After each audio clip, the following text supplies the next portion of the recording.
3 سال سے کہہ رہا ہوں 21 اپریل 2000 کو جب میں نے اسی راملہ میدان میں ریلی کی تھی تو یہ کہا تھا کہ مسلمانوں سیاسی طاقت بنو، سیاسی قوت بنو، اگر سیاسی طاقت نہیں بنو گے تو تم اسی طرح مرتے رہو گے، پٹتے رہو گے، کٹتے رہو گے۔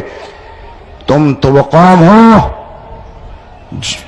جنہوں نے 900 سال تک اس ملک میں حکومت کی، تم حاکم رہے، اس کے بعد محکوم بنا دیے گئے، اور آزادی کے بعد جب کانگریس کا راج آیا تو تم غلام بن گئے اور آج مظلوم ہو۔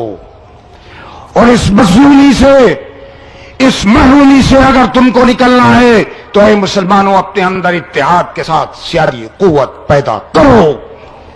اس کے بغیر اس ملک میں کوئی اب راستہ نہیں ہے۔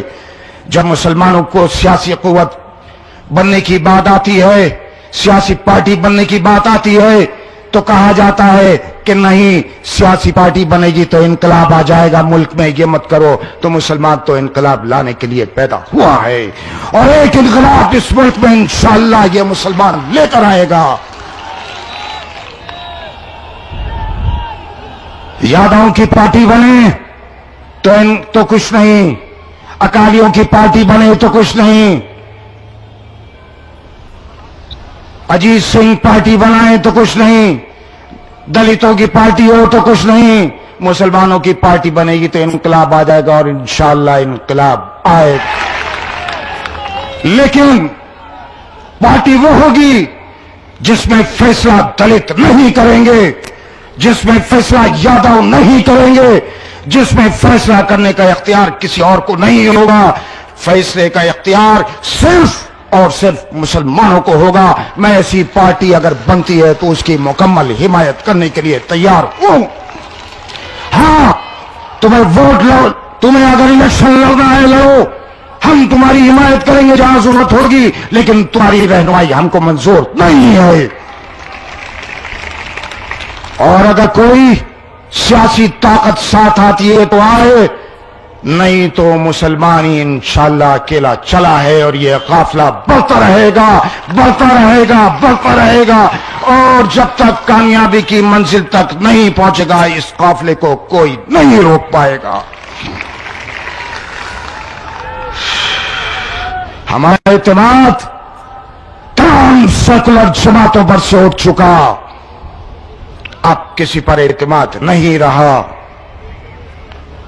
میں یہ یقین دلاتا ہوں کہ اگر کوئی سیاسی جماعت بنتی ہے، ایسی جماعت جو صرف مسلمانوں کی ہو، تو میری مکمل تائید اس کے ساتھ ہوگی۔ لیکن جو شرائط میں نے رکھ دی ان شرائط کے ساتھ، ان شرائط کے علاوہ میں کسی پارٹی کی حمایت نہیں کروں گا۔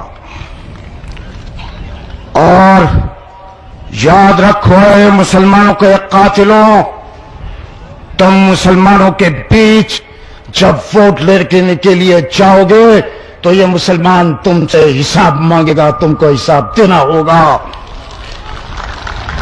ہمارا دل پک چکا ہے، اور میں کسی قاتل کے سامنے بیٹھنے کے لیے تیار نہیں تھا، اس لیے اٹھ کر جا رہا تھا، کیونکہ یہ وہ شخص ہے جس نے پارلیمنٹ میں کہا کہ احمد بخاری کو بلاؤ، اور وہ پارلیمنٹ میں آ کر معافی مانگے کیونکہ وہ افغانستان کے مجاہدوں کی حمایت کر رہا ہے۔